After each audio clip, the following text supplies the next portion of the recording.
Lobo kuthi nawuphuma endlini ukhulume ukuthi Ngicela sale sihamba. Hallelujah. Sale siya. Amen. Hamba nawe. Yeah. Umbingelele futhi ekuseni. Yeah. Good morning, Holy Spirit. Hallelujah. Yeah. Akuthiwa sishiya naye. Wathi akasishiyi sodwa. Kodwa usishiya namoya lomgcwele. Lona asiqondzisa, lona asihola, abasifundzise tintfo, abe advocate wethu, abe comforter wethu, noma ngabe sibuhlungu, abe ngikho konke kithi. So kula kithi. So kufanele ukuthi ekuseni sawubona bangcwele, sawubona sithandwa sakho. Amen. Bese sesiyabonga ke soyabonga ukuthi yathi ngiyabonga ukuthi ngivukile. Hallelujah. Awusikwenta kwami kodwa kuyinthando yakho, kungumusa wakho lokuthi ngivukile. Nalokuthi ngisakhona nokuhamba nginele uphahla. Phezu kwami. Lapha ke nasibuka abantwana baka-Israyeli abazalwane bahamba naNkulunkulu. Ngoba nasihamba naNkulunkulu sifanele ukuthi simlalele. Nasibuka nje lapho siyayikhumbula nendzaba ukuthi baphuma baba banene. Kodwa eKhenani yabazalwane kwagcina kufike abantu lababili lebebasukele ngubani? Caleb na Joshua. Laba labanye basala letindleleni lokuthi sihamba uyacomplain. Unikwa ukuthi uyacomplain. Ukwenzile lokhu uNkulunkulu kodwa ngakusasa so uyacomplain. Ukwentele lokhu ngakusasa uyacomplain. Kufanele sathi ebazalwane ukuthi empilweni tethu simbonge Phenina. Simbonge Phenina. Ngoba Phenina nguye lokukhokha intfo tethu. Hallelujah. Phenina Samuel umprofeti lomkhulu lobekaphethe Israyeli waphuma ngenxa yaPhenina. Kube Phenina bekangekho mhlawumbe ngakaphunganga. So asihlale simbonge Phenina. Futhi ke sathi nokuthi uNkulunkulu yebazalwane njengoba nakahamba nathi uyabona ukuthi hayi lokho ngeke kukulungele. Lona angeke amkhweshisi. Amkhweshisi. Kulokunye uthi na uhamba ehlathini ukhanze kunebantu labakhweshisako lebe bahle bavusele bangasavusele. Uyabona. uNkulunkulu kulokunye ubakhweshisa ngamabomo. Kulokunye futhi kufuna ukuthi uqaphele angathi uNkulunkulu nakahambisa umuntu enzaweni lethite wena bese songena ekhathi sobona ihlelo lasimakathi utathi khanza uthola ikhesi. So kuna siqaphele intfo lesitendako ebazalwane ngoba kuyakhona ukuthi uhambe kanti uNkulunkulu ukuhambisa ngamabomo kulelo hlanga.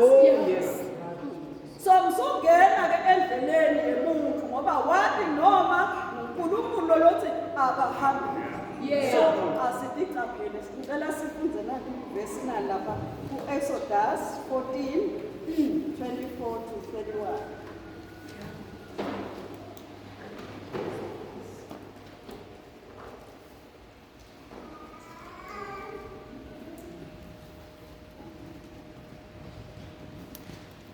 Exodus 14:24 to 31.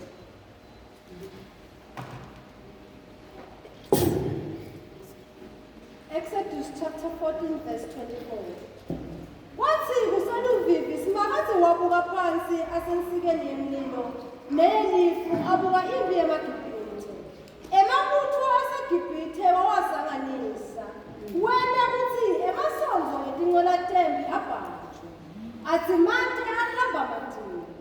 EmaGibhithe athi asibaleke sisuke la kuma-Israyeli. Ngoba simakathe uyawaleka. Simakathe wakhulume kuMosi wathi yelula sandla sakho usengamise itikwe lwandle. Khona lamanzi atawukwehlela atheleke etikwe amaGibhithe.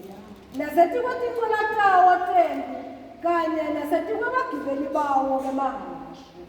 Ngakho uMosi welula sandla sakhe wasengamisa itikwe lwandle emanti abuyela endzaweni yawo nakudzabuka kusha emagibhithe athi ayabaleka emanti awakhuphula simakadze wakatsinzitsela ekujuleni kwelwandle onke emagibhithe emanti abuye amboya tinqola tempi nebagibeli bemahhashi nawo onke emabutho afaro labexosha ema-Israyeli kude nome munye lowasinza kodwa ema-Israyeli wona abewele emhlabathini lowomile elwandle futhi nemanti ajike aqhubeka kuma timvova ngesekudla nangesenxele.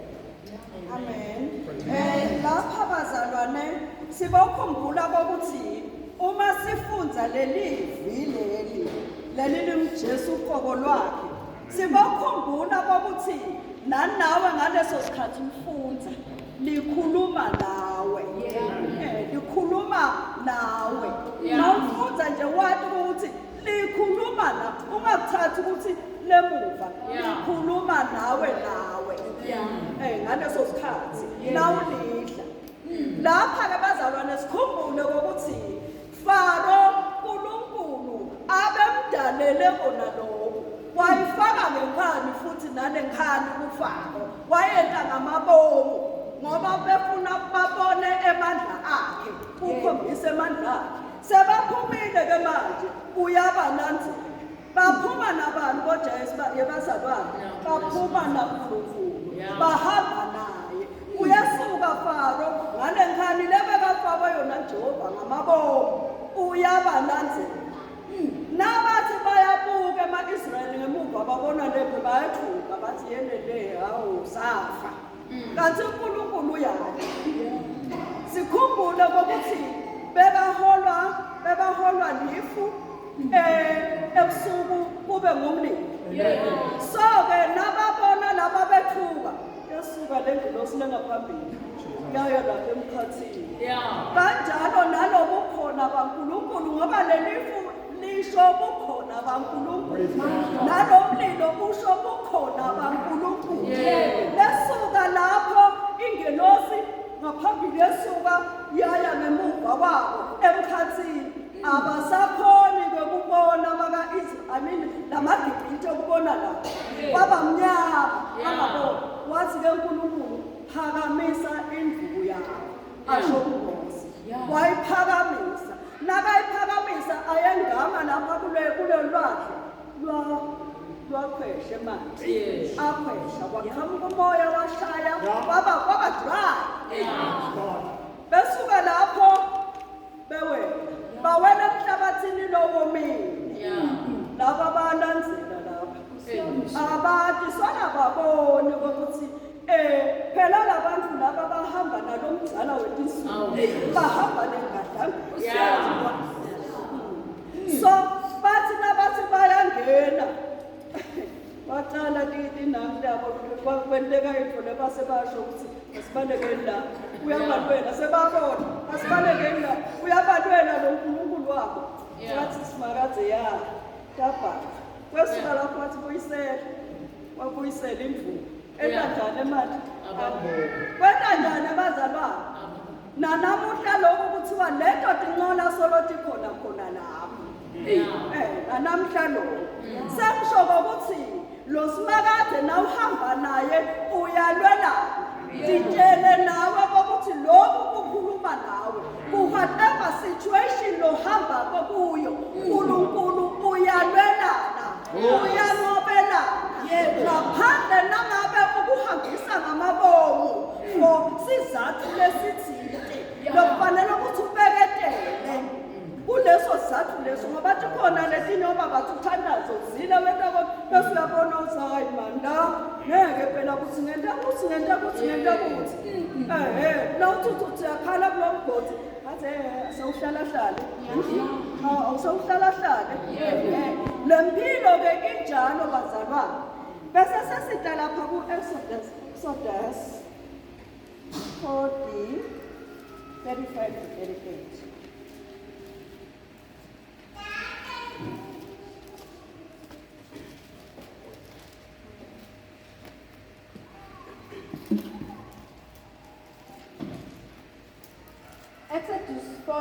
verse number 35. Lokho kwenda ukuthi Mosi ehluleke kungena ethendeni lekuhlangana ngoba lifu lilisibekele. Lithendele kukhonela lase ligcwele inkathimulo yasimakazi. Lalithi lelifuli ngaphakama ema-Israyeli atfutse ayekucaba endlini. Abengatfuthi nangabe lelifu lingakasuki etokwelithende lekukhonela. Kulo lonke luhambo lwabo lifu lasimakaze emini lalibonakala etikwalelithende lekukhonela kuthi ebusuku libe ngumlilo lovuthako etikwalo onke ema-Israyeli abuka. Amen. Amen. Lapha-ke kusho ukuthini bazalwane? Siyenta kokuthi uhambe wedwa. Umshiye nomdzala wethu isuku. Lokho nje ufanele ukuthi ulifune lelifu lelinenkhatimulo yasimakaze uhambe nalo ngaso sonke isikhathi. Uhambe nalo ngaso sonke isikhathi. Wathi uhamba uyalishiya utawubona umhlobo. Kanti na uhamba nalo njengoba lapha Israyeli vele bekangahambi ebazalwane lifu abebebabuka lenkhatimulo yasimakazi nangabe limile nje vele bebangahambi. So nawe kuyenteka ukuthi athi uNkulunkulu hayi kube naleli lifu elincane uthi hayi namuhla asuhamba ngalesikhathi usukona uthatha sikwamkhume uyabona kanti uyakutshela ukuthi usuhamba ngalesikhathi usuke lapho ubona umhlobo ngoba phela abanye bazalwane ngathemba nathi uthi nawuthi sophumule lesikhwama ukhanje uthi khona lokukhohliwe ubuyele emuva kanti kulosimakaze uthi ngifuna kwedlule naye ukuthi nayi ubuyele emuva uthi sengilethi kanti uthi yena kwedlule lengoma utawuthi uyikhathe vele lengoma uthi uyathi kube ngisheshe kakhulu kanti isimakaze yena ubona konke so ufuna ukuthi singahambi bazalwane singakamomeli ukuthi sesiyahamba kenyalo utifundzise nokuthi utifundzele ungakaphumi utifundzele no Psalm 91 kodwa ihlabelelo 91 noma ulala utifundzise ukuthi umfundzele ihlabelelo 91 sekugcina Joshua 10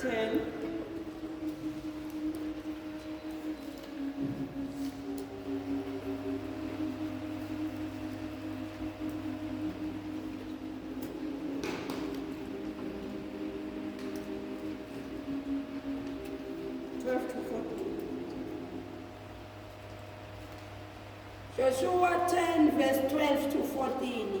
Ngelilanga simakaze lanikela ngalo ema-Amori kubaka-Israyeli.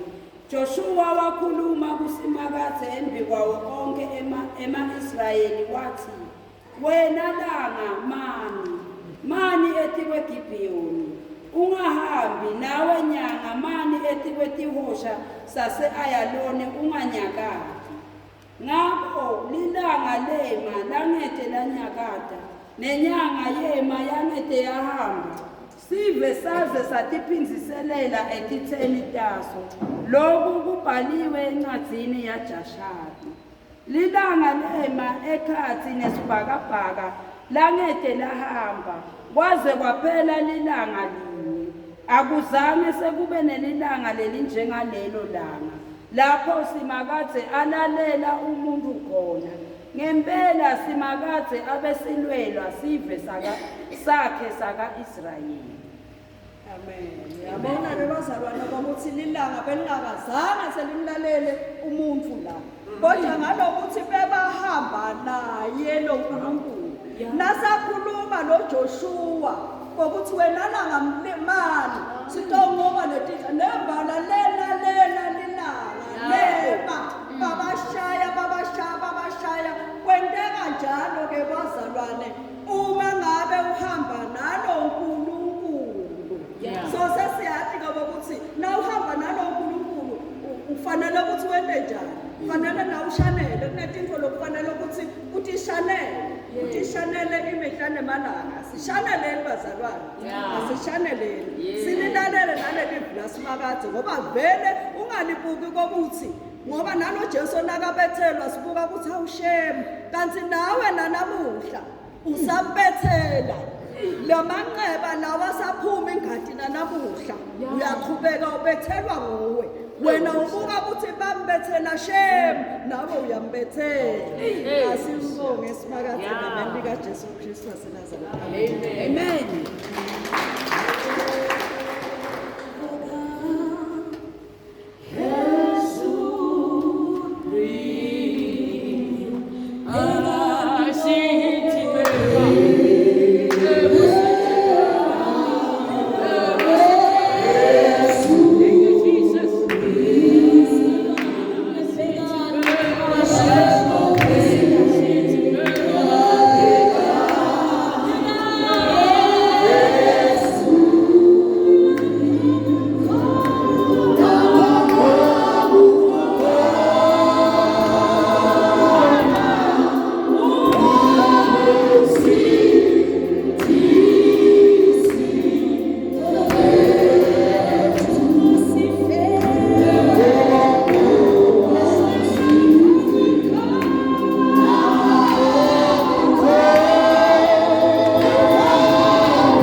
Siyabonga uNkulunkulu egameni likaJesu ukuthi kumele sihambe nawe imihla yonke.